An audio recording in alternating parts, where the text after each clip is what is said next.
urabizi ko iyo umaze gukora agaturu ka mbere cyangwa se ka kabiri uhita uryama nyine ugahita ugwa kawo.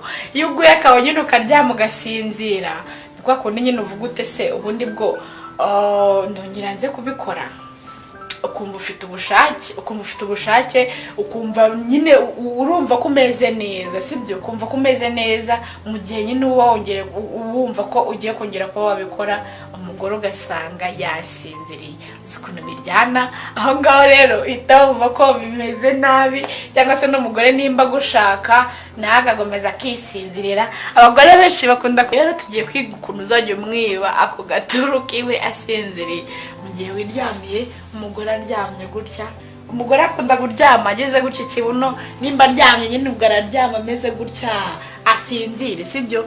Nimba asinziriye akaguru kamwe nimba yakageze gutya araza kunyuzamo amanora amaguru agire gutya. Kandi umugore muri rusange ntiwavuga ngo uraza kumubwira uti ngo byuka ngo ndagushaka, ibintu nk'ibyo ntago ashobora kuba yabikora. Wowe rero nk'umugabo cyangwa se muri rusange rero umugore araguhima mu gihe aryamye agasinzira agafatanya amaguru. Yafatanyije amaguru umugabo wowe uca inyuma, ukamuca inyuma ukajya ugenda usunika akaguru kamwe, uko agenda asinzira, uko arota ajyana akaguru, uko arota ajyana akaguru. Kandi igituba nyine kiwe nacyo kiba kirimo kugenda kibumbura kumwe nyine cyari kifunze harafunguka nako kiba kiri kugenda cyorohamo.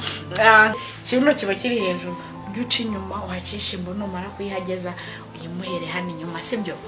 Umuhere inyuma, nurangiza nyine numara kumuhereza imboro kumwe uba waciye inyuma nyine wamurongoreye nkangahe inyuma asinziriye, by'umwihariko wowe ujya uvuga uti uruhuke.